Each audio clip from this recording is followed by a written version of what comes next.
Well, today the White House had to clean up after the storm that President Trump created when he said in a Bloomberg interview that he would be, quote, honored to meet with North Korea's dictator under the right circumstances.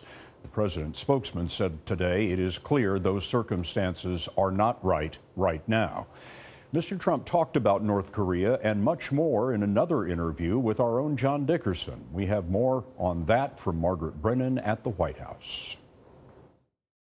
I would not be happy. If he does a nuclear test, I will not be happy. North Korean dictator Kim Jong Un's expanding nuclear arsenal is President Trump's top foreign policy challenge. What do you make of the North Korean leader? People are saying, is he sane? I have no idea. I can tell you this, and a lot of people don't like when I say it, but he was a young man of 26 or 27 when he took over from his father, when his father died. And at a very young age, he was able to assume power. A lot of people, I'm sure, tried to take that power away, whether it was his uncle or anybody else. And he was able to do it. So obviously, he's a pretty smart cookie. Kim is accused of widespread human rights abuses, yet President Trump told Bloomberg News that he'd be honored to meet him.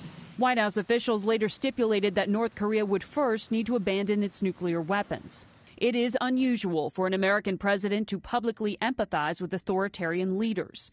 Mr. Trump has made a point of praising leaders with an iron grip on power while avoiding condemnation of their abuses. This was candidate Trump on Russian President Vladimir Putin. If he says great things about me, I'm going to say great things about him. I've already said he is really very much of a leader. And at the White House last month with Egypt's President Abdel Fattah al-Sisi. That you have a great friend and ally in the United States and in me.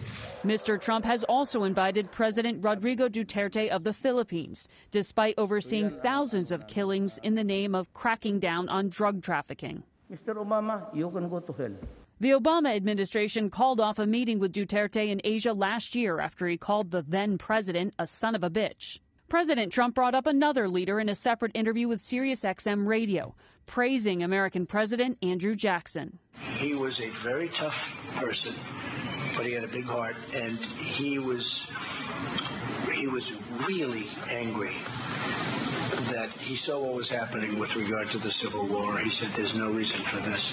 People don't ask that question, but why was there the Civil War? Why could that one not have been worked out? Jackson died 16 years before the Civil War, and Scott, President Trump failed to mention that Jackson's support for slavery more than 170 years ago continues to haunt his legacy. Margaret Brennan, thanks.